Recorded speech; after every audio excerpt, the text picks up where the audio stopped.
And welcome to another episode of Fight Night Picks Kicks. We're really looking forward to this week. UFC 257 coming up tonight. You can find the full card betting guide. You can find all of the picks and predictions.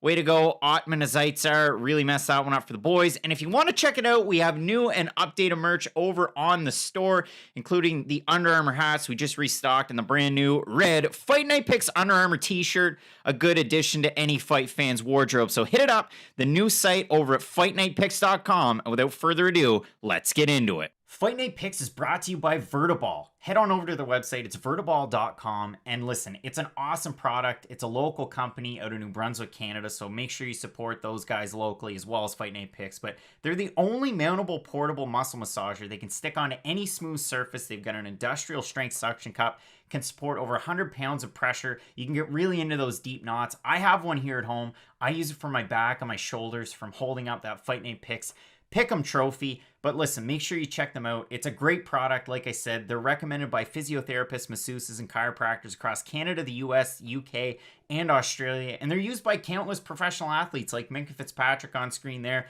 as well as Clellan Farrell of the Raiders. So if you head into the cart, make sure you check them out. So I've got a Vertiball massager in my cart right there. Use the promo code FNP. You're going to save 10% off your order. You're supporting this company here that I'm very passionate about in New Brunswick, Canada, and you're helping out us as well. So make sure you check them out, vertiball.com, promo code FNP, 10% off your order. And without further ado, let's get into it. Ladies and gentlemen, recorded in Fredericton, New Brunswick, Canada. It's time for Fight Night Picks with your host, Craig and Matt Allen. Oh boy, Matt, and we are back and we're live with Fight Night Picks Kicks, getting ready for UFC 257. There's already a ton of people hitting up the chat. Holy smokes, we've got OJ, so you're here every single week. Akash Deep's hanging out. We got Phoenix Graves, SAPT. I've got a special birthday announcement for Brandon Ridley from Nikki. So happy birthday to you. Brandon. Overall, we're really looking forward to this one. There's a lot of people excited about Conor McGregor, Dustin Poirier, the second fight, the rematch, up a weight class at 155 pounds. I can see the lighting's getting a little funky with her background, but overall, we're really looking forward to a great card and appreciate everybody tuning in. James Sturts, I think that's exactly what the scoop is, but let's bump it up to 20,000 tonight. And if you're tuning in, toss us a like, toss us a sub. We really do appreciate it. I mentioned it earlier. New stuff on the store. The new Under Armour shirts over there. There's all kinds of great stuff. We got Under Armour hats as well.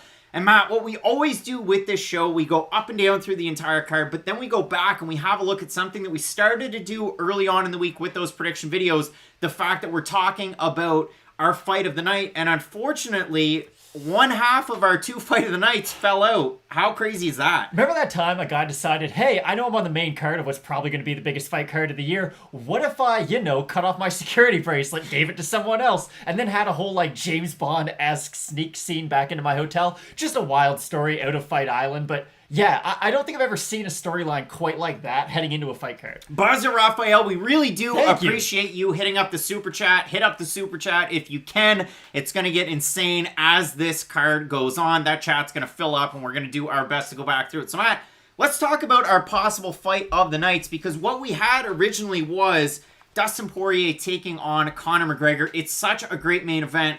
And if you talk about it, you can look at it in a couple of different ways. Does Dustin try and take Conor into the deep waters? Does Conor end it very early on? Do we get one of the best fights that, really we've had in 2021 out of 3 cards? I mean, it's been a great January. The fights have definitely delivered. Tonight's card's amazing. This main event is awesome, and I'm really looking forward to it. Conor McGregor is about to fight Dustin Poirier. That's it. That's the tweet. That's the main event. This fight, I haven't been this excited about a fight in a very, very long time. You guys know how much I love Dustin Poirier. I'm like the Robbie Fox, but for the Poirier hype train. I'm just not willing to get arrested for him. And Conor McGregor, whether you like him or whether you don't like him, he is one of the most entertaining and polarizing figures in the sport. And the sport always feels bigger when he is involved, so it is nice to finally get his return. And hopefully he does make good on his promise to actually make 2021 a really active year. Bailey Ripplinger. Yeah, hey, listen, we're going to bring out maybe some proper 12 for that fight companion that's coming up later on tonight, and I'll talk about that more. We've got Phoenix Graves with Street Beefs. You know what? I would love to do something like that. That'd be crazy. That'd be awesome. Into thin air.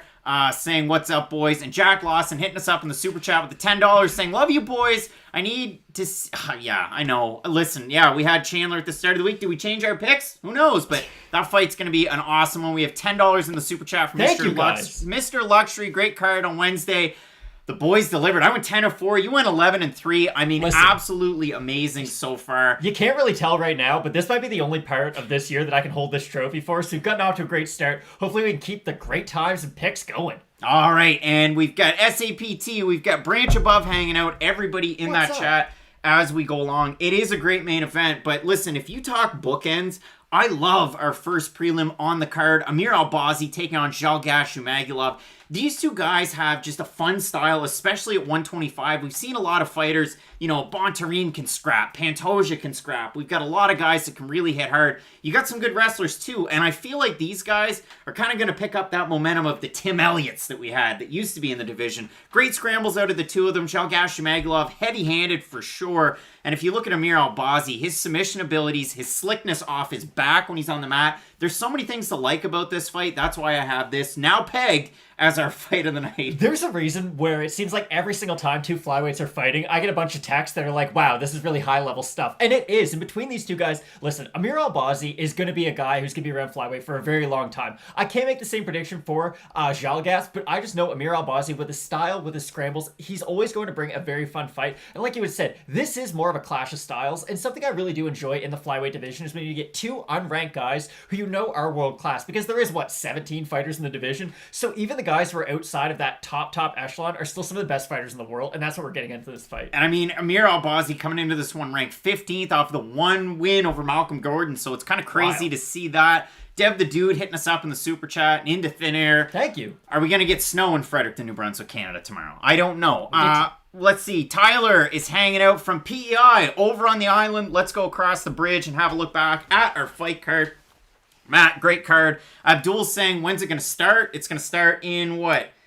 An hour and 54 minutes is when the prelim starts. And for the Fight Companion, the Fight Night Picks Fight Companion, again, you always got to subscribe, hit the bell, hit the notifications, know when it's going down. But that one's going to be 9:45 Eastern, and you can check that one out. We're going to go through the entire main card. No, we're not going to show the fights up on the screen, but yes, it's going to be a great one.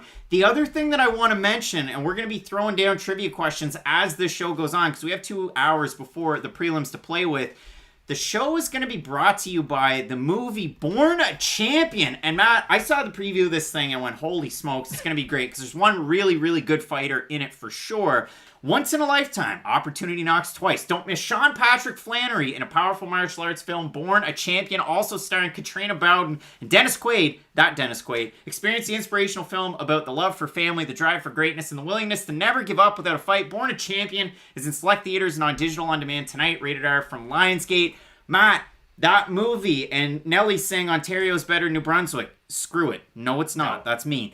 But if we're talking about this movie, I'm really looking forward to it. We have 5 digital codes for this movie. So as we throw down in the chat with some little trivia questions, hit us up. The first one to get it right, you have to be a U.S. resident to get a code. So when you throw it on there, we'll get the answer. Hit us up on Instagram at Fight Night Picks. As always, with these picks, we're going to go down through our Instagram, talk about them. So check those out. But overall, I'm really looking forward to that. So let's go back down through.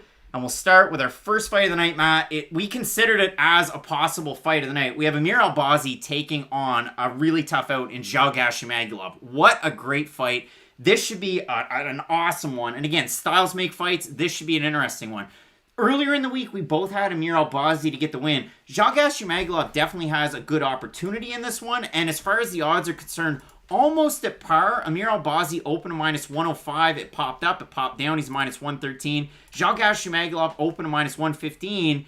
The money went down on him early, and now it popped back up. He's a -109. What are your thoughts on this one? I gotta be honest, I do like Albazi in this fight, but it should be a very fun fight. This is the perfect sort of show opener, if you will. You have two guys who can definitely go the full 15 minutes, who can do everything at any stage of the fight. Now, it's not like Albazi's the greatest kickboxer you've ever seen, or Zhalgas has, Damian Maia as jiu-jitsu, but it's two guys who, no matter where the fight does take place, they are going to offer competitive looks to each other. It will be interesting to see this fight as it goes to that third round, though, to see if the pressure of Albazi can really get to Zhalgas as the fight progresses. But I'm extremely excited for this fight. There's a reason we have have it as one of our fight of the nights. I'm really looking forward to it too. And I mean, it's not necessarily a case that, one fighter's ranked and one isn't. That's how you pick it. But you look at a guy like this in Zhumagulov, a lot of power shots, a lot of forward movement. If he can wrestle, he usually tries to get top position to land ground and pound. Maybe he's not the hardest worker for a submission, but you have to worry if you do get Amir Albazi on his back. He's very, very slippery. Not so much like Marina Rodriguez. When she gets to her back, trying to land elbows, trying to land shots straight up, you have Albazi always searching for the submission, a guy that trains out of London shoot fighters with the Michael Venom Pages of the world. So if we have a look at this one over on Instagram, again, at Fight Night Picks on Instagram, we've got a lot of votes. 401 for Albazi to 107 for Zhumagulov. That's good for 79% on Amir Albazi. And No Please makes a really good point as the chat goes crazy, saying, he won his last fight.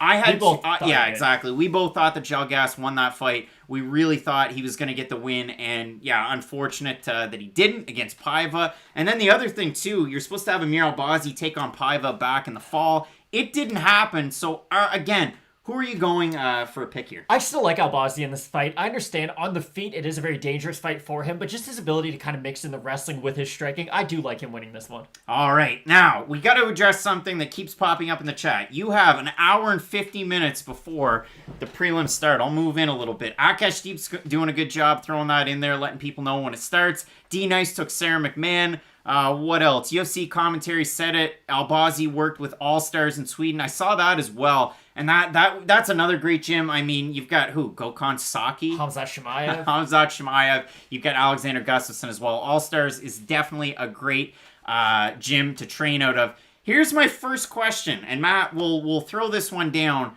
So, you've got a fight coming up. You've got Khalil Roundtree taking on a really tough out in Marcin Prachnio. And on the main card, you have Mahmoud Muradov taking on Andrew Sanchez. Great fights. Who did Andrew Sanchez beat on The Ultimate Fighter to win at light heavyweight? Who did he beat? If you can let me know that one down in the comments. I know there's going to be a bit of a lag, but the first one to let me know, hit us up. You got to be in the States, but you'll get a digital download code to the movie Born a Champion, and I'm sure we'll see those popping up shortly. Drumroll, please. Connor's hanging out. I used to work with that guy. Oh, good to see you, Connor. This is where the stream just dies. So basically, this will be a really fun fight, and there's a reason we did have it for the fight of the night. Might as well keep on talking about it. Zhumagulov needs to keep his back off the fence, though, and it's a weird thing that he does. He's got good hips, but he kind of runs, and he likes to shift his hips in a weird way when he does get his back up against the cage. I like his defensive wrestling to a certain aspect. He's one of those rare fighters, though. We talk about this a lot when it comes to leg kicks, where there's guys who are really good offensively with leg kicks, they just don't check them. Lucas had Roundtree, so Lucas got us. I'm gonna write your name down, and you got to hit me up on Instagram, Lucas. So it's at Fight Night Picks. That's a good answer. That's the way to go. Lucas got us. All right. So now, Matt, let's go to our next fight. There's a lot of people going with Roundtree. Let's look at our next fight, Matt. We have Nick Lentz taking on Movsar Evloev. That's a great fight for sure, because you got the Division I wrestling of a guy like Nick Lentz, who was originally supposed to be taking on Mike Grundy last week. That fight fell out. Grundy, his corner, his team, a little bit of COVID over there. And then now you have Movsar Evloev stepping in to take the fight. He's a huge favorite in this one. To me, maybe not the most value as far as the pick's concerned. Movsar Evloev opened a huge favorite at this point. He's around a 7-1 favorite. Open minus 400. He's now minus 704. Nick Lentz open plus 300, plus 487 at this point. That's one of those ones where it's tricky. It's tough. It's maybe you have some value with Nick Lentz, because I know you picked Lentz to beat Grundy, but it's tricky. And that's what I was going to say. So I did have Nick Lentz to beat Mike Grundy. The difference is, and I know Grundy and Evloev, they do have some similarities to their games. The difference is Grundy has to put his head in dangerous positions to get the takedown the majority of the time. We all know Nick Lentz's best position. He's just like a bigger Uriah Faber. He's got that beautiful guillotine. He's got some good strikes as well, but I really did think on the ground, Nick Lentz would pose Mike Grundy a lot of issues.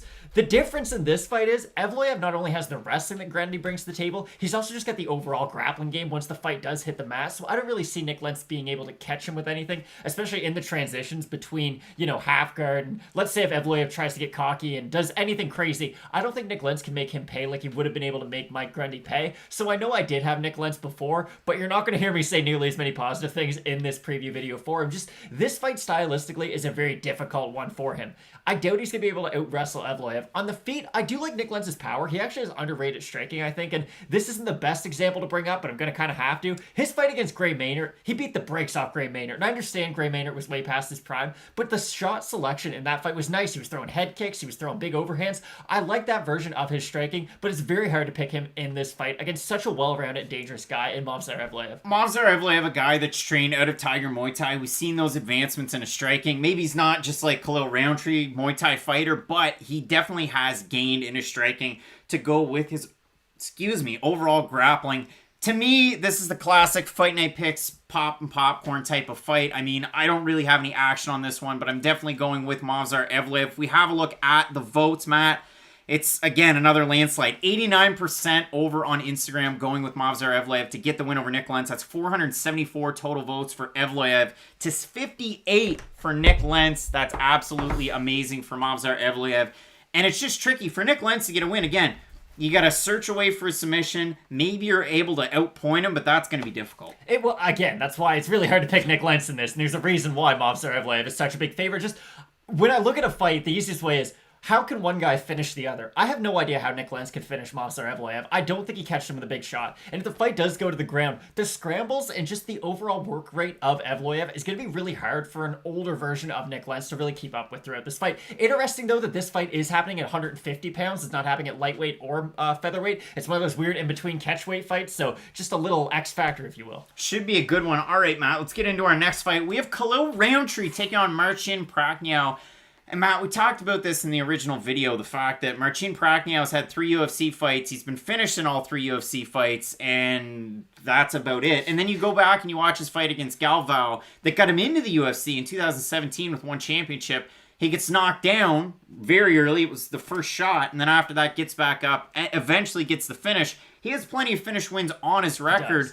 It's just, this is one of those tough ones. It could happen 21. Piotr Jan's biggest fan, saying, been a fan of FMP for over a year now, and you made me more of a UFC fan than I've ever been. Great work, amazing passion, continue the grind. At 20K, I think we can get there to 20,000. If everybody that's watching right now was to subscribe, we'd be above 20,000, and that would be absolutely insane. It seems like a lot of people going Khalil Roundtree. Tamar has Roundtree by KO round 1. D Nice has the under. Deb the Dude saying Khalil all day. This is really tricky because I don't really see a huge path to victory for Marcin Prachnio. Maybe knocks out Khalil Roundtree. There was one person that pointed out and made a good point, and it wasn't that we were wrong, but it was a good point. So you got to give credit where credit's due, and if you go back in the comment section, you'll find it, saying that Khalil Roundtree's only been knocked down 1 time in the UFC. It's true. It's kind of crazy to believe. Johnny Walker was the only person that's knocked down Khalil Roundtree. But when he loses, and if he loses by TKO, he usually gets taken down. It's ground and pound. His wrestling is not the greatest. No, and right now, Marcin Prachnio is on one of those streaks that really looks like me playing UFC 4 online, just getting finished a lot and early on. And it's unfortunate when that's kind of the first thing we have to talk about a fighter. We do have to bring up the fact that he's not only winless in the UFC, his losses are all by finish. Khalil Roundtree is not the guy you want to be testing your chin against in the UFC. And I know we've seen different versions of Khalil Roundtree. We've seen the primary boxing version. Now we've got K1 Khalil all of a sudden. I really think with Khalil Roundtree, it's like with anything. It comes down to confidence. And John Anik was talking about this because Khalil was very open about this on Wednesday. If you've heard anything about him this week, it seems like he's just in a great place overall. And I do think that's something you have to think about when you're talking about fighters. The more that they have, and this is such a blanket term, if you have your life together, you're going to be fighting better. And for Khalil Roundtree, it really seems like he just has a great support system built around him, and that's not good news if you're Marcin Prachnio in this fight.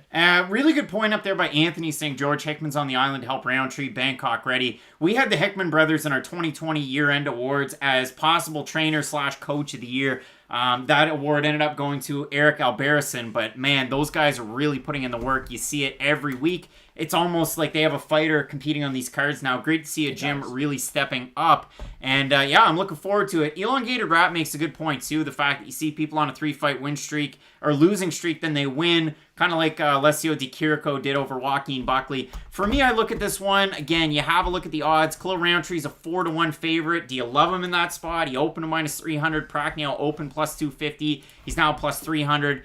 I don't have any sauce on this one. I'm just looking forward to the fight. I agree 100%. This should be an entertaining fight at the very least. Someone's probably going to get finished, and I really doubt it goes the distance. I'm picking Khalil, but those odds are insane, especially when you look at Khalil and just sort of the inconsistencies that he has had throughout his UFC career. I'm not sure Prachnio is the type of guy who could take advantage of some of the holes that Khalil Roundtree has shown, but it could be a very interesting fight, especially if Prachnio can get past that first round. Really wear on Khalil. It'll be an interesting fight going down the stretch. If you have a look at the picks over at Fight Night Picks, again, it's another one of those ones where the percentages are insane. You have 475 total votes for Roundtree, 65 for Prachnio. That's 88% for Khalil Roundtree. Now we get into one of our tougher match fights. We called this one a pop and popcorn fight early on in the week.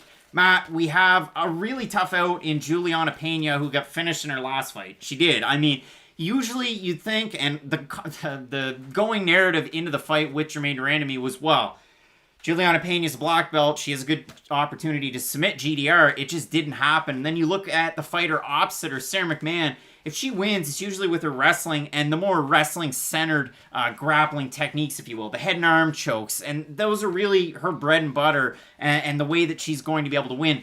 This is one of those ones, again, it's another pop and popcorn for the boys. What's your thought here? Because I know early on in the week we both had McMann. What are you thinking now? I'm really excited for this fight. Like, this is the definition of pop and popcorn. And maybe there's some people out there who are salty and they're not excited about this fight. But let me explain why you should be.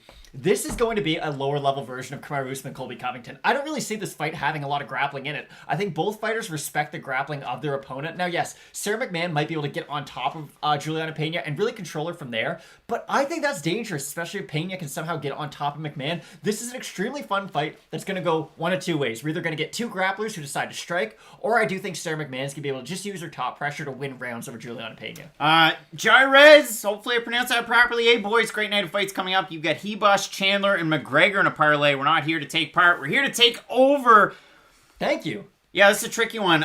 Errol's Martinez saying, how are we feeling about Albazi in a parlay? So I'll give you mine. I've got Albazi and I've got Tsarukyan to win a decision. That's what I have in mind. That's it for this card. For the rest of them, I just want to enjoy them. Yeah, again, I've got a few, but we'll get to those a little bit later. This should be a fun fight. I'm curious what your thoughts are on this. Like, do you think Pena can out-wrestle Sarah McMann and try to get her to the ground? Or do you think this will be a primary striking fight? I think you might end up with some grappling, but if it is, it's going to be probably Sarah McMann trying to push up against the cage. You don't really have to worry about the elbows and the strikes like you did in your last fight against Lena Landsberg, but she looked great her last time out a year ago. I know it's been a long layoff. And for Pena, she really has to kind of win people over once more. 9-4 the total record. I know Akash Deep is going with Pena. You think she's a good pick? Again, that one's fine. I'm not really doing anything crazy on this one. If you want to come back in the comment section, roast me, so be it. But if you have a look at the odds, I know Sarah McMann opened the week a favorite, and she's still a favorite, albeit a slight favorite. So at this point, about a minus 131. Actually, she opened a plus 120. For Juliana Pena, open minus 140. She's now at a plus 107. And if we have a look, again, on Fight Night Picks on Instagram, it was a 50-50. So it's right up the middle. You're not changing your pick here. You're still going with what you had. I just like the fact that Sarah McMann is going to be able to dictate where this fight takes place. If she wants to make this a striking fight, she can. She can just deny the wrestling of Juliana Pena. And if she does enjoy her grappling, if she is having success, especially early on, getting some good ground and pound off, I do see Sarah McMann just going back to the well over and over and over again, going for those takedowns. I like McMann in this fight, but I would not be surprised if Pena is able to pull off the upset. All right, Matt. So it's a pass for us. It's a pass for Chachi. It's a pass for a lot of people. And somebody switched their pick over to Dan Hooker, so it's kind of crazy to see that. Let's get into our next fight, and apparently I missed that one. You have a really good one between a couple of good fighters. You have not Omari Akhmedov, that's the one that I popped up there. You have Brad Tavares taking on Antonio Carlos Jr. Matt, take it over, and I'll bring up the right graphic. Okay, this is a really interesting fight, and even the Tapology votes have this one at 50. The odds are 50-50. The odds are about even on this one as well, and it will be interesting too. I don't know how good of a fighter Brad Tavares is, and I know that's a wild thing to say, especially the fact that he's been in the UFC for this long. But what does he do well? Well, he's a decent striker. He doesn't have a lot of power, though. It's kind of wild when you look back, or just look through Brad Tavares' Tapology. He had years, and I think it was over 7 years between TKO victories. So he TKOs Phil Baroni, friend of the show, and then he goes on and TKOs Krzysztof Jotko years later. So the power of Brad Tavares worries me, especially you look at him, he's a pretty big guy. You would think if he lands hands on anyone, he can put them down.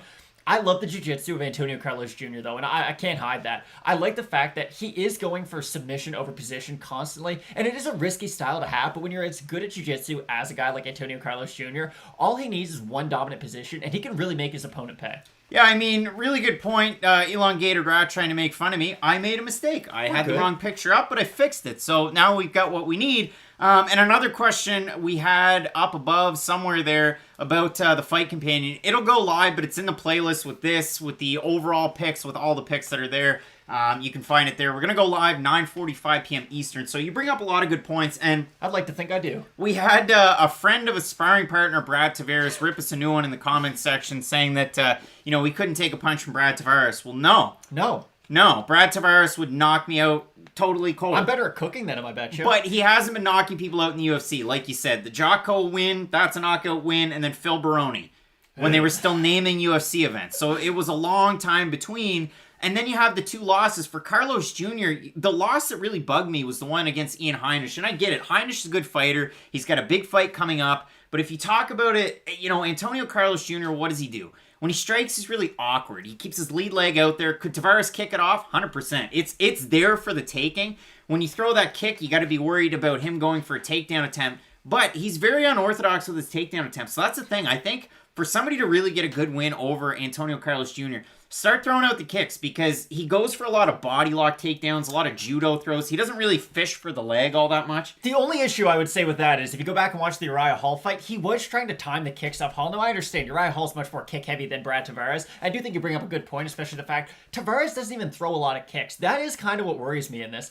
I don't like the fact, listen, if he had a lot of long range weapons that could keep him at such a distance, so Antonio Carlos Jr. would really have to either strike his way into the clinch for the takedown or not be able to shoot for it, I would like Brad Tavares in this fight more. The fact that the range of this fight is mainly going to be taking place in boxing range, he's that much closer for Antonio Carlos Jr. to get a hold of. And even if he doesn't secure the takedown every time, he's going to be either A, holding Brad Tavares up against the cage, sapping some of that strength from him, or he'll be doing sort of and I call this the Khabib, I understand it's not exactly what he does, but he'll go for the takedown and then Brad Tavares will work his way back up to his feet. It's just sort of one of those rinse and repeat positions. Those are all very tiring positions, especially for the guy defending them, and that's why I like Antonio Carlos Jr. in this fight. So we'll have to see what happens in this one. You have a look at the odds. Again, this one, it's a really tricky fight because you have Antonio Carlos Jr. who opened a plus 100, now at a minus 121. The money in the last couple of days continues to come in on Carlos Jr. For Brad Tavares, opens a minus 120. He's now minus 102. He is the underdog. If you're making a pick on this one, again, this is a really tricky one because for Brad Tavares, what does he do well? It's kind of like that Zhumagulov type where you got to start throwing the kicks. You got to really get your hands moving. He's not necessarily a volume guy. He's more of a power guy, which seems odd to say, and it contradicts what we had earlier on. But he really has to try and work the top pressure, get on top and start landing ground and pound. It's tough to do that against a guy like Antonio Carlos Jr., but we have seen it done in the past. That is one of those things. We have, but again, the issue with Antonio Carlos Jr., especially on the feet, is when he fights guys who can make him pay for his poor striking defense, that's when he does get into trouble. Again, the Uriah Hall fight, because I feel like I have to bring it up. When Uriah Hall would just let his hands go on the feet, he would absolutely piece Antonio Carlos Jr. apart. The problem is, Brad Tavares doesn't have the whip on the end of his shots. He doesn't have the shot selection of a guy like Uriah Hall. And he has good takedown defense, but it's really hard to pick the guy who I see being on the defensive throughout the majority of this fight. All right, Matt, toss out another question for our Born the Champion contest. First person to get it right in the comments. Make sure you're from the States because that's where the code can only go. And send me a message over on Instagram at Fight Night Picks. I'll send the code over to you. Matt, take it away. So, other than Dustin Poirier, can you name me one fighter from Lafayette, Louisiana? Easier question, not the hardest thing. There's a few of them. I just need one. Anthony's saying Carlos Jr. set on a bed at first round submission. That would be amazing.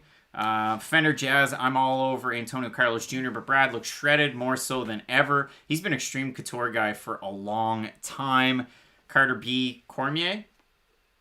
Yeah, Daniel Cormier. Carter B., you're the winner. So yeah, I was either looking for Daniel Cormier or Alan Jouban. Either one of those would have been acceptable. But yeah, Carter B., DC, good job. Carter B. and Lucas Gaddis hit us up over there on Instagram. Now, Matt, we have Arman Tsarukyan taking on Matt Frevola. We made a video late last night talking about this one, getting excited about it because obviously You had Arman Tsarukyan, who's supposed to take on Nasrat Haqparast. And again, Nasrat Haqparast, that would have been a great, real proving ground as far as the prospects are concerned. Arman Tsarukyan, only 25 years old. Nasrat Haqparast at 25.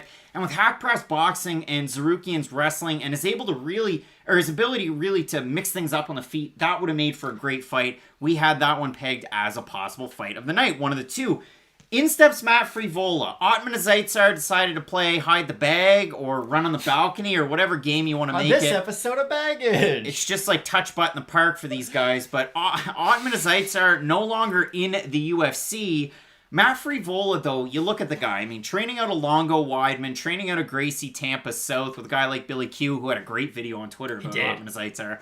But if you look at this one, Matt Frevola is a great wrestler. Matt Frevola can strike. We've seen him in really good fights. The Pena fight, for him, a great one. The draw against Leno Venata. You know he can really mix it up as well.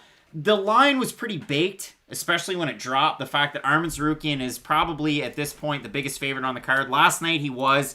Between Tsarukyan and Movsar Evloev, Tsarukyan opened a minus 650. At one point, he was a minus 847. And you've got a huge underdog in Matt Frevola, plus 475 now, a plus 493. It's tough not to take Tsarukyan in this fight. It really is. And what we had said in the original 2-minute prediction video was that both of these guys were involved in a clash of styles type of a fight. Both were getting ready for a primary striker. Now, I understand Zaitsar and Haqparast, there are differences in their ability to strike, but they are both primary boxers. So it will be interesting to see two guys going in there who game plan for strikers who are now going to be fighting basically, not to say a mirrored version of themselves, but I'm sure Matt Frevola, even though he's a bigger underdog against Tsarukyan, is a much happier fighter that he's fighting a guy who will play the grappling game and he won't just go out there and try to take his head off. The problem that we've seen, especially from Matt Frevola, is he's got sort of this Jack Hermanson way of striking where I think there's a certain level of discomfort, if you will, on the feet. And I do think Zaitsar was going to be able to sort of expose those holes. For Tsarukyan, he's going to be, of course, wrestling, but I like his striking a lot more than Frevola's as well. I do see him being on the offensive with his wrestling, which is odd because a lot of time you probably assume Frevola would be because it's best path to victory. But for Arman, I really like the scrambles, especially if Frevola is the one shooting on him. He's got really active hips, and he can either take your back, he can just cause a lot of awkward positions, and I love Tsarukyan in this fight. We talked about it, in the original video. With Arman Tsarukyan, a guy like that, he's always moving side to side, and Davi Hamosh was just searching and chasing after him, and he wasn't really able to do a whole lot. I know there were some compromising positions on the ground, some spots where did Arman Tsarukyan just do that? But really, that proved it for me. Davi Hamosh, big guy for the weight class. He kind of, you know how good of a grappler he is, so he really puts everything into his punches, tired himself out. I don't think we're going to see that out of a guy like Matt Frevola. The one thing that makes me worry, and I would not throw this fight down on a parlay whatsoever, Arman Tsarukyan's weight cut must not have been good. I know he only weighed 1 pound over the weight limit. You have it at 157. Of course, 156 is that lightweight limit. But when you have a guy that weighs in at 157, you just have to worry how much he cut. Now, I know a few people threw it out there in the DMs, said, oh, he had 5 minutes to cut the morning of. If it was 5 pounds, that's tough. Like, any amount of weight that you really have to cut just like that right before you step on the scale, it can't be good. So for Arman Tsarukyan, you lose 20% of your money tonight. You still get a fight. I would think you do have to go out there and impress, though, especially where this is a featured prelim and you're taking on a guy like Matt Frevola that can be tough to put away. Exactly. There's comment there. He missed weight. That doesn't make me feel great. Doesn't make us feel great either, picking a guy who did miss weight. But again, he's fighting a guy who will be doing what he wants to do in the first place. Like, Tsarukyan might actually save some energy by having Frevola shoot on him and have that be the way to initiate the scrambles. So it will be interesting to see this fight, especially if Frevola is able to out-wrestle Tsarukyan for any period of time. I do see him having a cardio advantage as this fight progresses. It's really going to come down to who is making who work. If Matt Frevola is the one carrying the weight of Tsarukyan, especially in that first round, then I like Arman going forward. And if Frevola, if he is the better wrestler, and I don't think he will be, but just you have to talk about it, if he is the one weighing on Arman throughout that whole first round, I really like him going forward. Bailey Ripplinger makes a great point saying, I remember Tsarukyan hit flow state in his last fight. He definitely did, but minus 700 is a robbery for short notice. About 100%, leaving that one off my card as far as a pick. But I'm going with Tsarukyan by decision. Yeah. That was a minus 125. And then I had Amir Albazi at a minus 115. So you can do the math there. But overall, it should be a great one. And there's a good point that's made by GQUE saying guys who miss weight win more often. that was something that was more prevalent a couple of years ago, but really in 2020 we didn't see that as much, and it's a tough one to really try and hammer home as a hard and fast point. Yeah, the favorites end up winning more often, and whether the favorite is the one who missed weight or not, that's just kind of how it works. I don't think you can put that much weight into him missing weight. I just think that, hey, look at what both guys do well. They're both wrestlers, they're both grapplers. Who's the better grappler in this fight? It's Arman Tsarukyan. All right, Matt. Max the GOAT really wants more questions. So what have you got for a question for the Born a Champion code? Again, open U.S. residents only. We've already got one person that messaged us that was a winner. What have you got for us here? Who is the former title challenger that Vicente Luque knocked out before either guy was in the UFC? There you go. There it is. Who could it be? Let's see who it is.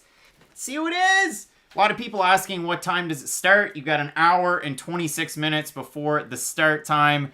Undefeated warrior. You are Randy. I'm late. You're undefeated. Apparently, I got a cheeseburger belly. Face with popcorn. Steamroller. Rebecca hitting us up in the super Thank chat. I'm really excited First of all, about this one too. There's 1,200 of you watching right now, and I would like to thank each and every one of you for spending the time with us before the fights. Again, we can't do this stuff without you guys. Somebody's saying Romero. No, it is not Yoel Romero. He's not. They're not in the same weight classes. If that's a little Prince Vegeta. Agath Raj, is that right? Yeah, Santos. Thiago Santos is who he beat. Agath Raj, you are the winner. And I went back and watched that not long ago, actually. And it's kind of crazy to watch Vicente Luque knock out Thiago Santos. So a lot of people guessing. Again, James Sturt saying that's one for the historians. It is for sure. Matt, let's get into our first fight on the main card, and we will have that fight companion hitting us up. It's going to be 9:45 p.m. Eastern. You can definitely find us here on YouTube as we go live. I'm looking forward to that one. Marina Rodriguez taking on Amanda Ribas. Amanda Ribas, her dad was such a big fan of Amanda Ribas. He's got the tattoo. He's also coming out in social media telling people how much his daughter weighs, which has to be uncomfortable if you're his daughter. But overall, she's put together a great body of work so far in the UFC. The last one over Paige Van Zandt, really gaining a lot of fans. And I'd say her post-fight speech really did a lot of great things for her as well. Matt the Mick hitting us up in the super chat saying thank you guys. But yeah, Amanda Ribas really riding a great wave. We've got Larv Visser, who's just absolutely spamming the chat, and now I can't get you out. There we go. Sean McMann hitting us up in the super chat as well. You guys are awesome. Now, when we're talking about this fight, Marina Rodriguez, what does she do well? She can really light things up on the feet. She's a great Muay Thai expert. When she gets down to her back, and that's the trouble, her takedown defense is quite porous. I wouldn't say poor, but I would say porous. When she gets to her back, she is busy from guard. She'll throw up elbows like Bisping did to GSP. She'll start to throw punches to try and get herself back up, but it's almost like waiting for your opponent to make a mistake on top, and then I can get out of it. That's a poor plan. This is a good fight. I know you look at her wins, her losses, the draws that she has. She's definitely fought the better level of competition. So overall, this is a tricky fight to try and make a pick on. I think. You said that would be a poor idea for her to do. I'm going to say like Brendan Schaub, the poorest game plan. So if Marina Rodriguez is off her back, trying to find offense with Amanda Ribas on top, it's not going to go well for her. We know how good Ribas is, especially on the ground. She's really good at just finding submissions from anywhere. And if you do make any mistake, a lot of people talk about it. When you're in someone's guard, you always want to have your elbows off the mat. You never want to have them on the mat. Ribas the type of fighter who, when you do make any type of mistake in grappling, she's really good at just finding submissions from any position. So this will be a great fight. Rodriguez is so dangerous on the feet, though. I would say she's one of the more powerful women in this division, and she's not getting the credit she deserves for that. Her Muay Thai is phenomenal, and if she can defend at least some of those first few takedowns, it'll be very interesting to see how Ribas reacts to the striking of Rodriguez, because on the feet, Ribas has good kicks. She's not a bad striker by any means, but you know that her meat and potatoes is the ground game. It'll be interesting to see what kind of takedown she goes for, though, because she is another one of those more jiu-jitsu style takedown fighters where she's not going to be going for double legs or single legs. She is going to be going for more clinch works and more kind of drag my opponent to the ground type of takedowns. The thing is, though, against Marina, I think those will be enough to get it done for her. I like Ribas in this fight, and I do think it's one of those cases of if she can get top position one time, she'll be able to at least find a submission. Now, let's say there's 10 seconds left in the round, she might not be able to pull off the sub-win, but I really do think she's that big of a threat, especially on the mat. If you look at Amanda Ribas' line, open to -270, now at a -335. You look at Marina Rodriguez, she opened an underdog at +230. She's now at +261. That line's continued to move here lately. So if we have a look at Fight Night Picks over on Instagram at the total votes, as we have been all card long, kind of, This is, again, one of the bigger discrepancies. 90% of fans voted with Amanda Ribas. The 10% that went with Rodriguez. That's good for roughly 469 total votes for Ribas to 53 for Rodriguez. It's a great fight. It should be a good one. Bailey Rippinger's actually super pumped for a strawweight fight, and I agree with you. But again, Jay Trooper saying Ribas at 146 pounds after weighing in. That's insane. I don't know if it's a pot. Okay, so remember earlier on this week, Dan Hooker came out and he was like, yeah, I checked, and Dustin Poirier weighed 183 pounds when we fought. That's crazy to me that Poirier ended up ballooning up to that big. It's even crazier that Amanda Ribas is able to gain pretty much the same amount of weight, but her frame is that much smaller. So it could help her a lot, especially if she does get top position. She's gonna be that much bigger and that much more physically strong.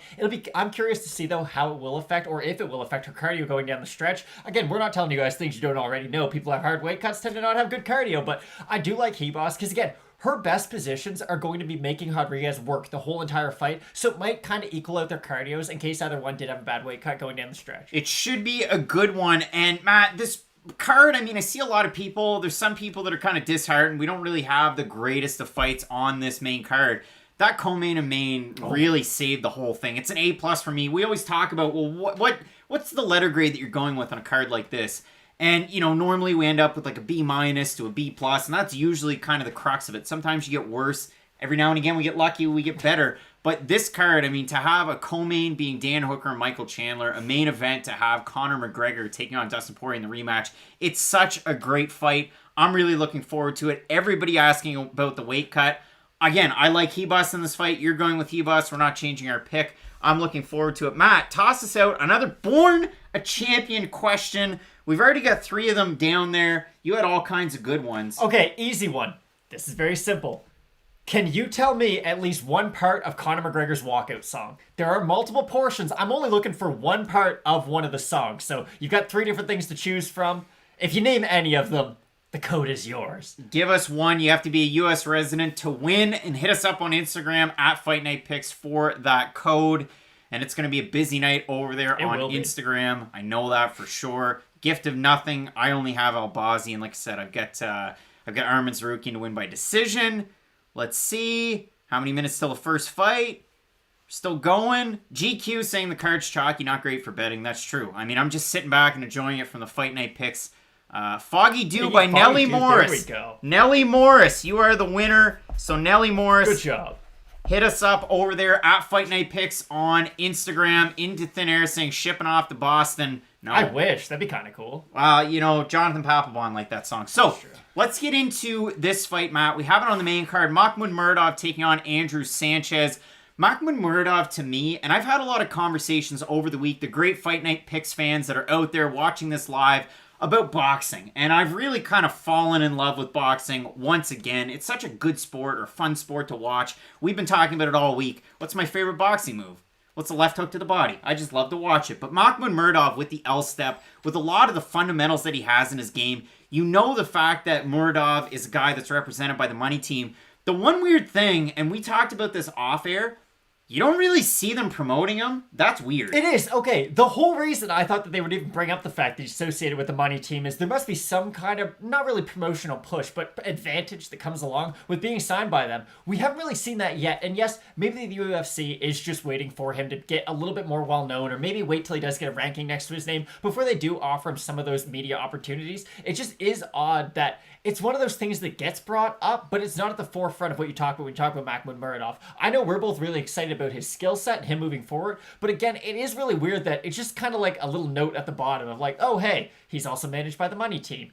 It's interesting. Listen, if he wins this fight, he's going to be fighting those top 20 to top 15 guys next. I do think he is going to get one of those types of pushes from the UFC. But the fact that it hasn't been mentioned yet, or the fact that we haven't seen, maybe Floyd Mayweather at an event, I know it's a little difficult right now during pandemic times, but you'd think he'd tweet about him or something. Just give him a little bit of promotional push. It's a little odd that we haven't seen much of anything, but I'm really excited for this fight. This fight is the definition of a clash of styles. This should be a great fight for sure. And again, with Andrew Sanchez, he won the Ultimate Fighter. He had that win over Khalil Roundtree. He has a wrestling background, again, two-time NAIA champion, or NAIA champion in the States. And then he goes from Missouri, see you later, let's go up to Canada, and we're going to train to TriStar. He's been there for some time, And he's definitely a fighter that can use a lot of tools that he has in his yeah. tool belt. His cardio has been questionable in the past, Suspect. especially if he decides to wrestle.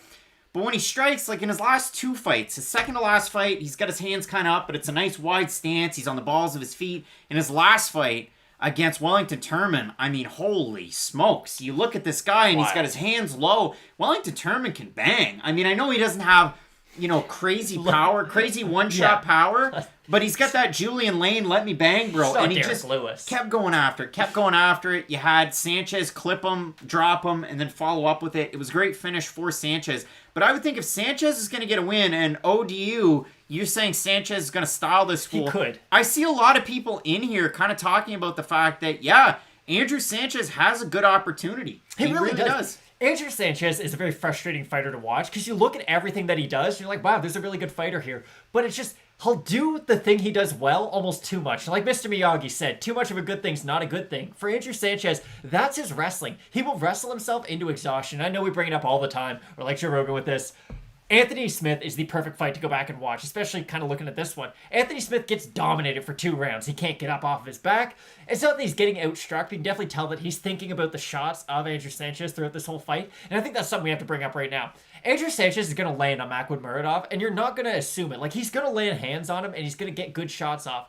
The big thing, though, is go back to when Conor fought Khabib. Khabib drops Conor, not because he's a better striker than Conor, because the wrestling is such a big advantage to where when you're fighting a primary striker, it's always in the back of their mind. I've got to keep my hands low. I've got to keep my hips back. I'm not going to be able to go out there with the same striking stance that I normally would be able to. So that might be a little key if you do like Sanchez in this fight. I can't disagree with you, especially from where the odds are at, but I do still like Muradov. A really good question by El Master. I don't know where you've been under a rock, unfortunately, but is Ottman out? Oh, he's out. Is he ever? Oh, boy. He is long gone. See you later. He's never coming back. A lot of people asking when the fight starts. It's an hour and 15 minutes. We have 1,200 people watching the stream. There's only 196 likes. You got to toss that like up there. Nice. And we're doing our best to try and go through the chat as best as possible. Now, Matt, we have a look at this one on Instagram. And Muradov, 436 total votes. You have 84 for Andrew Sanchez. We were split at the start of this week on this fight because, again, you've seen it from Andrew Sanchez. The potential is there. That Anthony Smith fight's there. But also, even when he loses, he just comes right on back, kind of reinvents himself a little bit, and either finishes or has one of the most boring, drawn-out decision fights, or one where 2 guys get tired like the fight against Perez.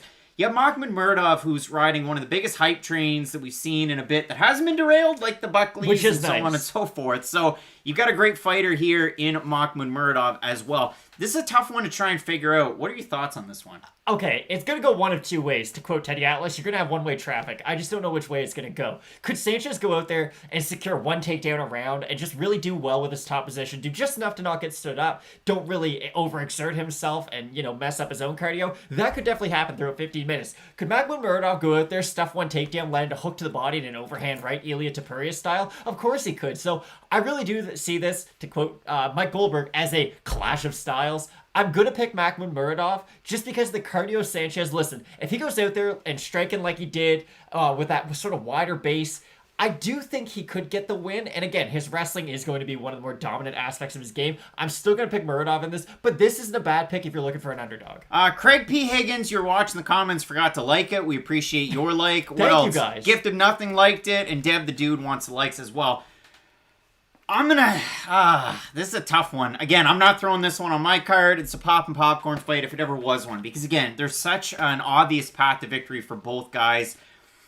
I'm going to stick to my guns. I'm going to go with Eldierte Sanchez. If I get it wrong, I get it wrong. But overall, I do like him in this fight, especially as an underdog. Costa, we're not giving locks for your parlay buds. I apologize. But again, I'm going to go with Sanchez. It's a tough one, though. I mean, this is one of those underdogs that if it did hit, it wouldn't overly surprise me. Andrew Sanchez opened a minus 179. Now he's a plus 162. For Muradov, honestly, kind of surprised he didn't know he was a favorite. But wild. Plus 148 now at a minus 189. So he's a decent-sized favorite. Support the East Coast content, Tyler. We appreciate you. Let's get into our next fight. We have Evil Eye taking on Joanne Calderwood. Here we go. If I see that on Twitter one more time, and here's the thing, it's like I'm punishing myself. I still hit it and I still watch it just to get annoyed at Jessica Eye, and that's on me. I can admit to my faults. This is a very strange fight, and I don't know how to break it down because Jessica Eye, I hate to bring up Cindy Dandois, but I'm going to. You What? say this a lot. Cindy Dandois, does she wear the Harley Quinn stuff to the weigh-in? Yes, she does. Does Nothing she to- fight totally random fighters on Bellator cards or outside promotions? Yes, she does. But every time she goes to fight, she pretty well does the same thing without fail. We're putting those arms out there, and we're just going to do something. And listen, Vanessa Mello did it against Sarah Morris, but she landed. She landed here and there. For somebody like Jessica Ai to get a win, she's got to be busy. And that's the thing. You have to back up Joanne Calderwood because Calderwood on her back foot isn't like a Conor McGregor. And listen, we can't make similarities between Scotland and Ireland. But if you look at a fighter like Joanne Calderwood, really stymied her chance at a title bid in her last fight against Jennifer Maia. Didn't hang around, didn't wait, took the fight against Maia, got backed up. Things didn't go well after she started to be on the back foot. For Jessica Ai, though, and you brought this up, yikes. I mean, yikes. The fight against Cynthia Calvillo definitely wasn't her best time out there, but then she puts on performances like the one against Araujo where you go, holy smokes, Jessica Ai, if we can cut through the baloney, she's not that bad. No, and yeah, back to my original point. So if she can have that really frustrating style and get in the face of Joanne Calderwood, it's going to pay dividend throughout the fight. Joanne Calderwood is a very interesting fighter, and like you had said, she's not great fighting backwards, but her moving forward is a really hard fighter to deal with. Go back and watch the Andrea Lee fight. When she's the one getting backed up, Andrea Lee is able to land some combos, but when she has Lee up against the cage, and that's by far Calderwood's best position. Go back and watch the original, the OG women's flyweight fight in the UFC. When she fought Valerie Letourneau, she knocks her with a spinning back fist, and her elbows in the clinch really open up a lot of her game. If she can make this fight, and it's weird to say because they both need to do the same thing, but in different ways. Just let me elaborate. They both have to make this fight ugly. For Calderwood, though, it involves getting into the clinch, using dirty boxing, going to the body, throwing elbows. And for Jessica Ai, it's avoid the clinch, but still stay close enough so that Calderwood can't get full extensions on her shots. And Jessica Ai can do the classic Jessica Ai. Is Ai going to go out there, wow you with her volume? No. Is she going to knock it with one punch? No. But she does throw enough to really keep her opponent, A, guessing, and B, just not throwing back themselves. Garrett hitting us up in the super chat saying, why is Calderwood not like Ai? It threw me off hearing that one in one of her interviews. Just cringe, man. It's like Henry Cejudo, but like... But without the self-awareness. All gas. And another really good comment that was there by Anthony, I don't like this fight. So that one's true. Yeah, that's a tricky one. Name in blue? Joanne Calderwood? Joanne Calderwood? I'm trying to answer your question there, Ali. You've got it in all caps. Hey, good question by Tyler. Would you throw her on a parlay? No. Calderwood, if you're confident in her clinch game, here's the issue, though. We've seen Jessica Ai win fights she should lose, and we've seen Joanne Calderwood lose fights she should win. And I understand I'm talking in riddles right now, but if you've watched MMA for long enough, you know exactly what I'm talking about. Ben hitting us up in the super chat. Only Diamond was left in the center of the ring, and Dan saying McMann and Hooker looked huge at the weigh-ins. We appreciate everybody in the super chat. And we're at 299 total likes with 1,100 people watching, almost 1,200. You got to toss up the likes. We got to bake this algorithm because we have the Fight Companion coming up at 9:45 p.m. Eastern with the boys. Hang out, watch the fights at your respective house or apartment or wherever you are. But Matt, yeah, if we're making a pick on this one, again, we talk about the odds. Jessica Ai coming in here as an underdog, which is a little bit of a surprise. Open to plus 120. She's now at a plus 100. For Joanne Calderwood, minus 140 open. She's now minus 123 favorite. So the monies came in on Ai. And if we have a look, it's tricky. Fight Night picks over on Instagram. 59% going Calderwood, 41% going Ai. We both had Ai at the start of the week. We still going Ai here. Okay, so we were talking about this one. We talked about this fight for the last few days, which is weird of all the fights in the card to talk about, but I was pretty confident with Ai. The issue is, she's a very emotional fighter, and I don't think that works out to her benefit. And there's some fighters who, when they get really riled up, they fight to their best ability. There's some fighters, when they get really riled up, they don't. And for Jessica Ai, I do think it's a case of when she's really emotionally invested in a fight, she doesn't fight to her full potential. The Cynthia Calvillo fight is a good example. I picked Calvillo in that fight, not because I think Cynthia Calvillo was really better at a lot of things. I just know that Jessica Ai sometimes, she gets in her own head and she tries to be over aggressive. It's almost like she's searching for the knockout because she's just so invested in the fight. If that's the version of Jessica Ai we get, if Jessica Ai goes out there and she's playing the act where she's like mean mugging and she's trying to make this a bigger deal than it already is, I think Joanne Calderwood's got this one. If Jessica Ai goes out there calm, cool, and collected, does what she can do, which is just frustrate Calderwood with her boxing, I think Jessica Ai can get it done. But from everything I've read and seen this week, I'm actually going to switch my pick and go Joanne Calderwood. Matt's going Calderwood. I'm sticking with Jessica Ai. Again, if you have a game plan for Jessica Ai to just move forward, string together your boxing combinations, we've seen it work against some of the elite. I mean, you saw her get a title shot out of that plan. Obviously, the title shot was awful. I mean, she got knocked out cold, but she got herself up there, and that's what you want to see if you like Jessica in a fight. Again, for me, the Araujo win was definitely the one that, holy smokes, if you can get it done over a fighter like that, you love it. You saw how good Araujo looked against Roxanne Modafferi. Obviously, both these fighters lost their last fight. For I, it was Calvillo. For Joanne Calderwood, it was Jennifer Maia. It seems like that was a long time ago, only about 5.5 months ago, so kind of crazy to see that one. But yeah, and Eldar, again, you make a good point. The fact that if she gets riled up, she usually loses, so we'll see what happens here. I'm going to stick it with I. You're going to go Calderwood. Let's talk about our co-main event. Holy smokes. We have Dan the Hangman Hooker taking on Iron Michael Chandler. Mike Chandler coming in, Mr. Bellator. Bellator puts out at the start of the week a video called Born and Bred Michael Chandler. They're still repping their guy. Normally when the UFC lets somebody go, they throw them on everybody's knockout reel, and they don't talk about them ever again. But for Michael Chandler, coming in here, the hot hand, they had him, obviously, at the press conference, the co-main event, to a huge main event pay-per-view with McGregor and Poirier. This is a big opportunity for Michael Chandler. And for Poirier, for Dan Hooker, he's continued to have huge opportunities. I mean, we saw it against Paul Felder in a main event. We saw it against Dustin Poirier in a main event. We've really seen Dan Hooker string together some big fights. Another feather in his cap here against Michael Chandler. But he definitely needs a win. I know both guys need a win, but to me it's almost like Dan Hooker really needs a win. And I get it. Chandler's older, but Hooker, yeah. I agree and I disagree with what you're saying. Dan Hooker, to me, has reached what Justin Gaethje did in his first kind of run through at the UFC, if you will, before he became more the technical guy. Dan Hooker, I don't care if he wins or loses anymore. I know what I'm getting with the Dan Hooker fight. I don't care if he's fighting Edson Barbosa. I don't care if he's fighting Dustin Poirier or Paul Felder or Michael Chandler. As long as Dan Hooker is in there with top-level competition, he might not win them all, but it's never going to be an easy fight. Like, you never just beat Dan Hooker. You might beat Dan Hooker, but Dan Hooker's going to lump you up while he's in there. And even the Edson Barbosa fight, like, he lands good shots on Edson. The difference is Edson turned his organs into mashed potatoes. This fight is so much fun because, again, we've talked about this before, but these guys are like yin and yang. Yes, Michael Chandler, he's a phenomenal grappler. We all know how good his ground and pound is, but he can strike. There's a little bit of that Dan Hooker striking in the game of Michael Chandler, whereas Dan Hooker, on the feet, one of the more technical guys, and I'm comfortable saying one of the more technical guys in the UFC. Strike for strike, Dan Hooker is a very hard guy to deal with. The issue for Dan Hooker is, A, he's hittable, and yes, he's got a phenomenal chin. We saw that in the Poirier fight. Dustin Poirier landed absolute bombs on him, and he was able to stay composed throughout the most part of that fight. Michael Chandler hits a little bit harder than Dustin Poirier, I think. I don't think he has the gas tank. I don't think he has the volume or the shot selection, but I do think just for one shot, he probably hits a little bit harder. And the thing is, Michael Chandler puts everything into his shots, and that's the real big key from that. If Michael Chandler goes out there looking for the knockout, if he goes out there, okay, this is my chance to really impress the UFC audience, I'm going to stand with Dan Hooker and really show what I'm all about, it might be a short night for Michael Chandler. And I know people are always like, oh, the knees of Dan Hooker. The knees of Dan Hooker are really important, and I do think that will eventually be the shot if Dan Hooker is going to win. That will hurt Chandler. I really like the combos that set up the power shots of Dan Hooker, because Dan Hooker, he's really good at doing the pop, pop, pop, pop, pop, and then he'll throw a hard punch. He'll really mix in his power shots with his overall volume, and it's something that you really enjoy seeing. He's also got great defensive submissions, too, because Dan Hooker, coming from City Kickboxing, all the guys over there know we're such good kickboxers. Guys are going to try shooting on us. Let's all develop at least basic defensive submissions. And for Dan Hooker, his guillotine's real filthy. Like, if Michael Chandler does go in there and isn't watching his neck, I'm not saying he's going to get submitted by Dan Hooker, but it could at least be an uncomfortable enough position to, switch positions or at least let Dan Hooker get back up to his feet. Those are a few things you should watch out for.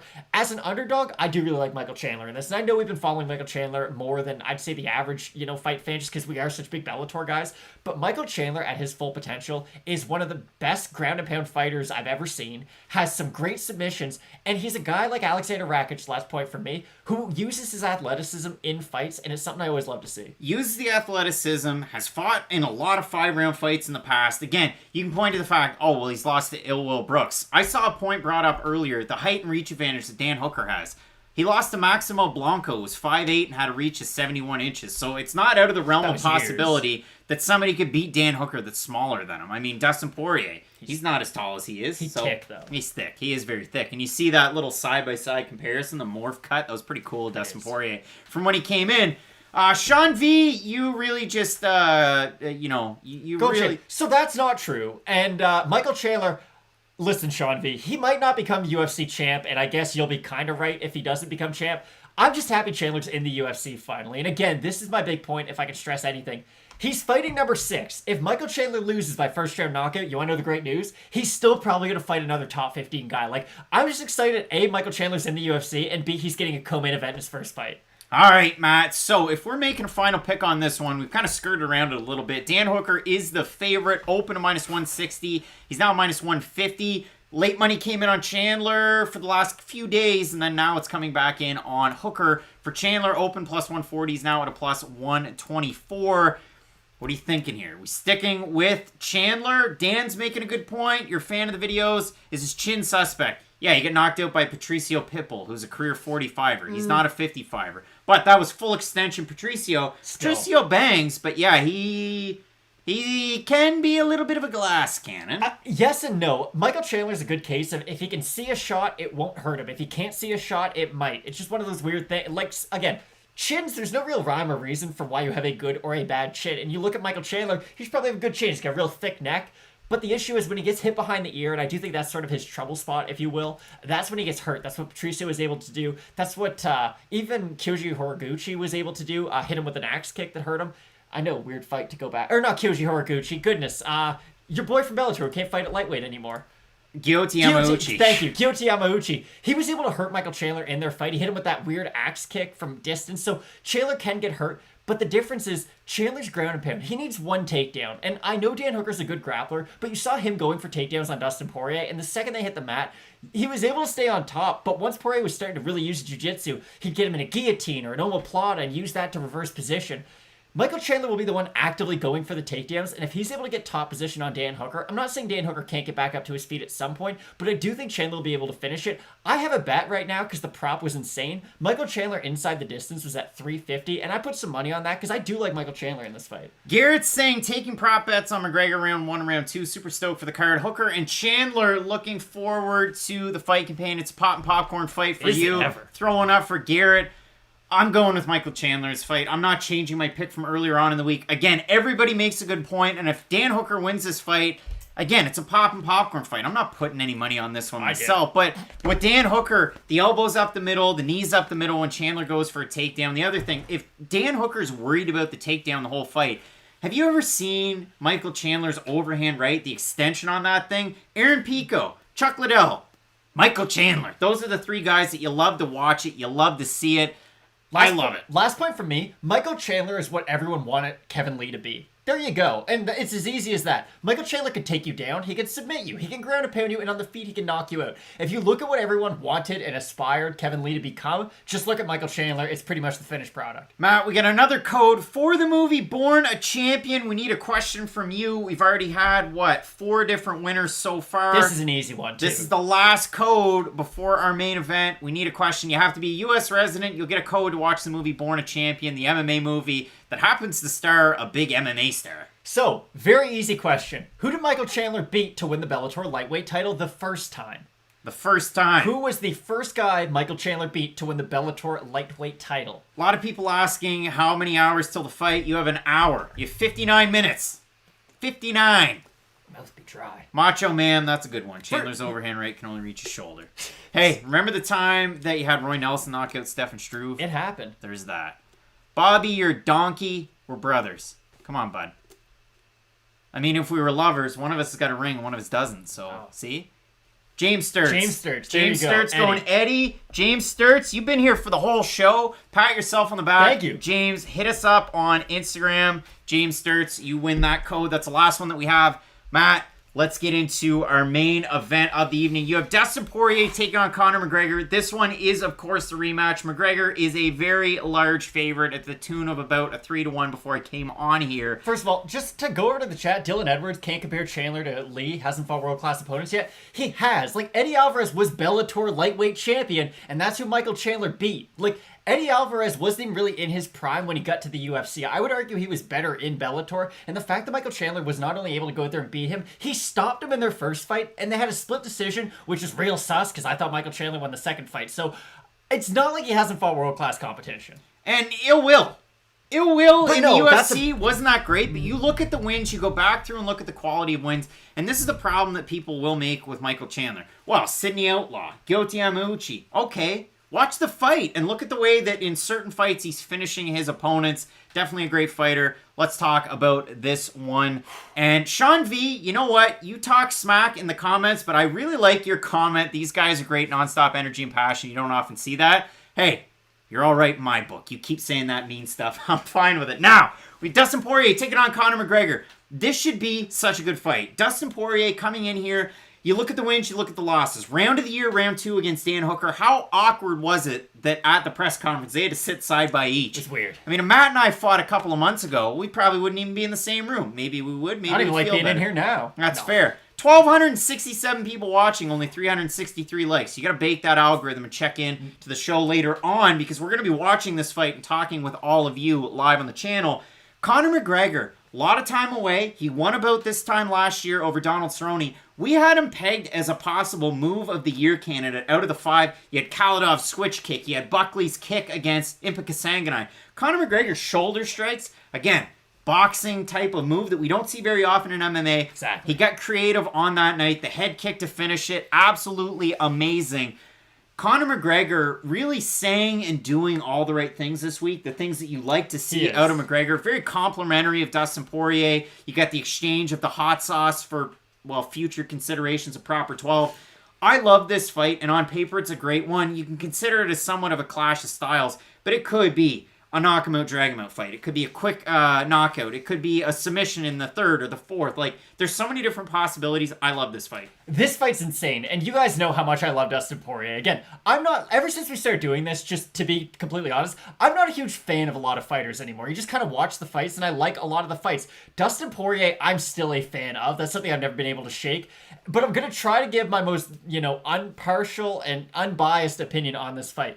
I think Dustin Poirier has a lot of skills that are going to give Conor McGregor issues. The difference is Conor McGregor's got that one equalizer. We talk about it all the time. Of course, it's that left hand. It's the overall power of Conor McGregor. And I know the conversation was that, Dustin might have not looked great on the feet. John Franklin, I mean, it would be different because my ankles don't get cut off with one leg kick. But I like Dustin Poirier's grappling over Conor McGregor. I like his cardio over Conor McGregor. And I do like his striking in certain areas. It will be interesting to see what range this fight takes place at. If this fight is primarily in boxing range, I think that helps Dustin. Now, please, let me elaborate. If it's at kickboxing range, it's actually going to give Conor more distance to do his great. He's got that great pullback left hand. That's what everyone really knows him for. If he's at range, it gives him more time to react to the shots of Dustin Poirier. Whereas, if you look at what Poirier was able to do on Dan Hooker, when he gets inside, and we saw it with the Carlos Felipe-Justin Tafa fight when they went forehead to forehead, and made it primarily like just a really nice boxing fight. When Poirier can get close to his opponent, when they're the ones crashing into him, he's got those beautiful short shots that he can land. He's got great elbows in close. I like the shot selection from Poirier. And again, people were going off about how Poirier didn't look great on the scale, yada, yada, yada. I didn't think he looked bad by any means. And then you look at him and the official weigh-ins, he's massive. Like, Dustin Poirier is one of the bigger 155ers out there, even though he did used to fight at 145. It'll be interesting to see just in the future if he does ever take a fight at 170. But I do think it's important to say, like, Poirier is huge, and I do think he'll be the bigger fighter in this fight, and I think he'll have the better cardio as well. You look at Dustin Poirier, and a lot of people were worried about how he looked at the scale. All right, Michael Chiesa didn't look great on the scale, and he whooped poor Neil Magny on Wednesday. Trying to take a cut off like 3 feet of hair once. Yeah, and then he beat the Korean Zombie. Like, there's so many different ways to look at this, but Dustin Poirier at the ceremonial weigh-ins looked fine. He looked 100%. McGregor looked good, too. I mean, both of these guys in great shape, and that's what makes for a great fight. And, yeah, I mean, Dana's going to be sitting there watching. His team's ready to find those people. They are. He's got you, mother effer.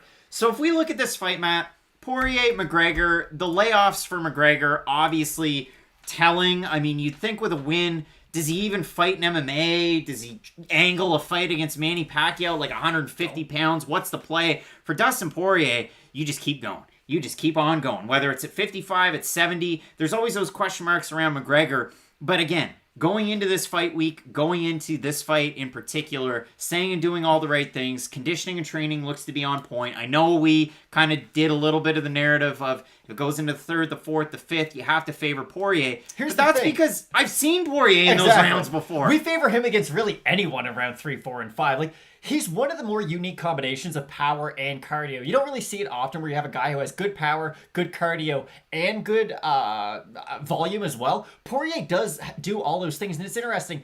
the narrative too is, well, Conor can knock out Poirier and Poirier might be able to outlast Conor. Dustin Poirier could knock out Conor in the first round, and Conor could win a decision over Dustin if he's able to hurt him enough in the first two. If you look at, and due to the frozen, I'm more concerned Dustin seemed nervous for the face-off.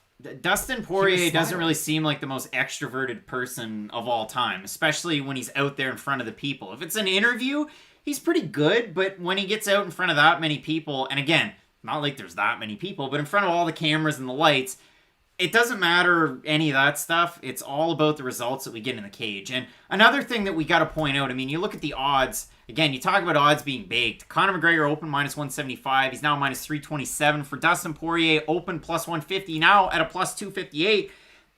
If we have a look at the votes over at Fight Night Picks on Instagram, 82% McGregor to 18% for Poirier. That's good for 499 total votes for Poirier to 106, for Poirier to almost 500 for Conor McGregor.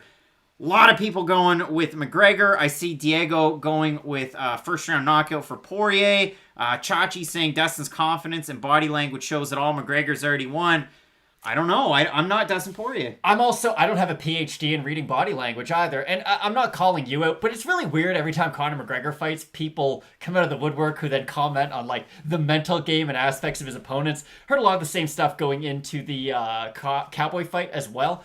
I like Dustin in this fight. I think the odds are absolutely insane. I think these odds should be much closer to par because, again, it's the Conor McGregor effect. People are going to put money on him because they know who he is. And when I get a bunch of texts that are, hey, Conor's fighting today, can you tell me about the guy who he's fighting?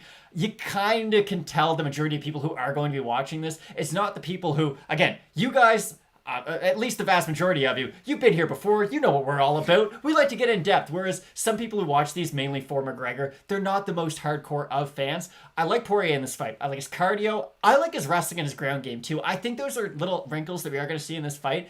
Let's say Conor has a great first round. He's firing on all cylinders. And in round two, he's still doing well. Poirier only needs one takedown. I like his elbows in top position. I like his submissions. I just really like Dustin Poirier in this fight. Listen, Conor McGregor might knock out Dustin Poirier in 5 seconds. And you guys can watch my reaction live over on our Fight Companion. And I won't cry, but I'll definitely be upset. I'm going to pick Dustin Poirier. I'm going to stick with it. Hopefully, I'm just hoping we get a great fight out of this. That's really all you can ask for. Matt, really rooting on for Dustin Poirier, that Brandon Moreno type hype train.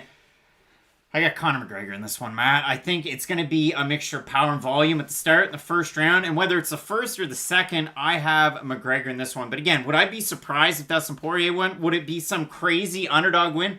No, I realize that. I don't have money on this one. It's a pop and popcorn fight like a lot of them are. Again, for me, I've got Albazi in the first fight, and I've got Tsarukyan to win a decision. And if all that pops off, I'm a happy guy, and people can roast me in the comments. I'm going to sleep well. If I don't win it, well, then I look like a donkey, and you're right to do whatever you want and say whatever you want about me. Now, we look at this fight again.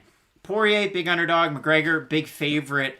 And a lot of support with McGregor. If Poirier gets a win like this, what do you see? Because it does not seem like, and the UFC, their YouTube channel, their social medias might want to have you believe that Khabib's going to fight one of these guys. Khabib doesn't want to fight either of these guys. Well, no, of course not. He's already beaten them both. Khabib's never fighting again. Sorry to spoil it for you guys. He's not fighting again. If Dustin wins this fight, they're probably going to give him either Charles Oliveira for like a vacant title, or maybe if Michael Chandler looks really good and beats Stan Hooker, they'll throw him up into that main event quick. If Conor loses, he's either going to fight Masvidal or Nate Diaz. I think those are two pretty comfortable calls. It'll be interesting though if Conor does win. Let's see if there are legs to any of that Manny Pacquiao talk. Let's see if there is another UFC fighter for him to fight if it's not Khabib. Because right now, the only matches I see for Conor moving forward is Manny Pacquiao, Jorge Masvidal, and Nate Diaz. And listen, you guys can gauge your levels of excitement for all three of those. I'd see the Masvidal fight. The Pacquiao fight doesn't interest me at all. Because Manny Pacquiao can do what Floyd Mayweather does, but he hits way harder. I'd rather not see that. And the Nate Diaz fight, again, they fought, 5 years ago? Almost? Like, it's been a while since their first two fights. So it's not like we're seeing the same version of Nate Diaz. I think for Poirier, again, it's UFC titles. That's pretty much all he's looking forward to. And for McGregor, it will be interesting to see. Does he try to transcend the UFC and go into boxing again? Or will he stick around and really try to push for that Khabib fight? I doubt we get it, though. I really do. And I mean, you look at a guy like Conor McGregor. I mentioned it off the hop. This is a guy that's talking about a lot of other things other than fighting and just MMA. Obviously, he talks about the fact that he wants to fight 2 or 3 times a year. But I mean, how can you really rely on a guy like that? I know last year you wanted to. Obviously, the absence of crowds definitely played a role. But overall, really looking forward to this fight. Now, Matt, in typical Fight Night Picks fashion, we'll go bottom to top. One more time, we'll talk about this card. We have Amir Albazi taking on Zhumagulov. Matt, I've got Albazi on my parlay. I like him in this fight. I also like Albazi. He should be able to win this one. We have Nick Lentz, the Carney, taking on Movsar Evloev. Both have Movsar Evloev. Yeah, again, there's a reason he's such a big favorite in this one. All right, next fight, we have Khalil Roundtree Jr. taking on Marcin Prachnio. Bangkok-ready Roundtree is a tough Roundtree to beat. He really, I wouldn't want to fight any of these people, but yeah, I really like Khalil in this fight. I don't think you'd want to fight Juliana Pena or Sarah McMann. I think they both beat you, but quite easily. This is a tricky one. It feels like a bit of a trap card, and Juliana Pena might get a win here by finish if she's able to win, but I like McMann, and I'm probably going to go decision. Definitely not saying Juliana Pena by finish. I like McMann in this. Again, she's the one who can decide if it's going to be on the feet or on the ground, so whichever one she's more comfortable with, that's where the fight will take place. Next fight, we have Brad Tavares taking on Antonio Carlos Jr., It's a tricky one. You got a good wrestler and a guy that can pound some volume in Brad Tavares on the feet. You got Antonio Carlos Jr. that's always doing something. Who are you going with? I never want to hear you say pound some volume again. I like Antonio Carlos Jr. in this. Again, he's the one who's more likely to get a finish, and that's an easy way to figure out who's going to win. If he's the one on the offensive constantly, if he's going for takedowns, if he's the one moving forward, the judges are more likely to reward him for that, so I like Antonio Carlos Jr. Both of us going Carlos Jr. We have Arman Tsarukyan taking on Matt Frevola.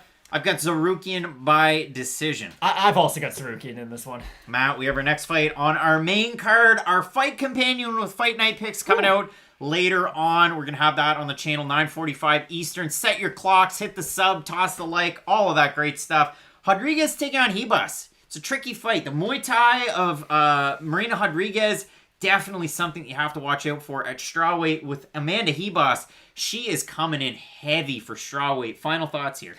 I like Ribas, but again, as an underdog pick, it is tempting to go with Rodriguez, but I do like Ribas in this one. Both going Ribas here. Then we have Mahmoud Muradov taking on Aldierte, Andrew Sanchez. Again, I went with Sanchez. It's not the most confident a pick. It's a pop and popcorn type of fight. I like the underdog in this one based on previous performances, and if he can get the wrestling going early, great. You're going to see me on this stream, and if Andrew Sanchez takes 2 steps forward with his hands down, my pick switches, and I'm an idiot. Because, yeah, if that's his game plan, he's going to strike with Muradov, he's going to lose. Oh, 100%. Listen, Andrew Sanchez is going to have the wrestling advantage. And if his cardio can hold up, and if we do see the older version of Andrew Sanchez, he could very well wrestle his way to a decision. I like the hands of Mahmoud Muradov. I like the overall game, and it's not like he's a bad grappler by any means. It's just, we're going to talk about his boxing more because he's so good at it. I like Mahmoud in this fight. Matt's going Mahmoud. I'm going Sanchez. Our next fight, we have Jessica Ai taking on Joanne Calderwood. This is a great fight. Michael saying, are you gonna the fight tonight for free? You can hang out, watch them with us, but you're watching at your house and I'm watching at my house. Dana White is not outside of our house waiting to shut this thing down. No, and then we're talking. So, yeah, you've got I Calderwood at the start of the week. We both had I. You switched your pick? I did. So, yeah, I had I originally. I just haven't liked what I've heard from her all fight week, so I'm going to go Calderwood. I'm going Jessica I. Evil Eye. Matt Dan Hooker taking on Michael Chandler. I think we're in a large minority here. I think we are, a small minority is really what it would be. Going with the underdog, Michael Chandler. Chandler can get it done on the feet. He can get it done on the ground. Listen, I understand some people out there, they want to talk bad about Bellator. They think that's the B League. This is a very good chance for Michael Chandler to show off that he might have been the best 155-pounder in the world. He just, no one really ever knew about it. Now, listen, Khabib's definitely the best lightweight. He has been for a while, but I do think this could be Chandler's showing out party. And our last fight, we have Dustin Poirier taking on Conor McGregor. What a great fight. Macho Man, you got it. I'm not breaking the law. Green King, yo, I can watch it with you guys? Well, I mean, if you're sitting at your house and you have the fights on another screen or maybe the same screen, we're going to hang out. We're going to have fun. Anthony, Dana did say illegal streamers are outside of America. Could be New Brunswick. It's not us. I already paid for it, so it's not me.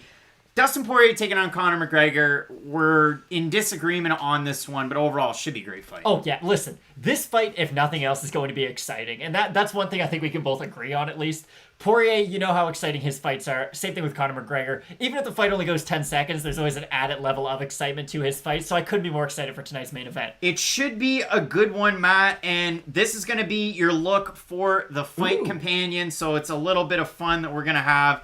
Obviously, we're going to be seated differently. We're going to be in a totally different spot in the office, but if you want to hang out, we're going to have the timer up there. We're going to have all kinds of fun stuff coming out for the Fight Companion, so make sure you check that out. And I'm really looking forward to it, Matt. Oh, yeah. I mean, it should be a great card headlined by 2 awesome fights. We're going to be hanging out here on the channel with you, so it should be a lot of fun.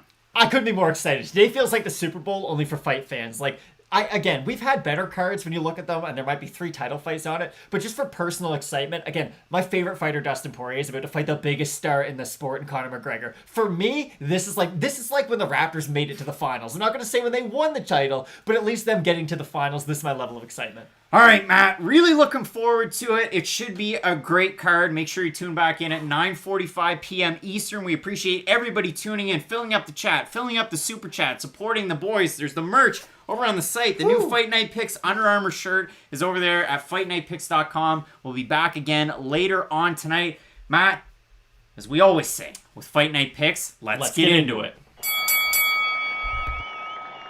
Ladies and gentlemen, recorded in Fredericton, New Brunswick, Canada, it's time for Fight Night Picks with your host, Craig.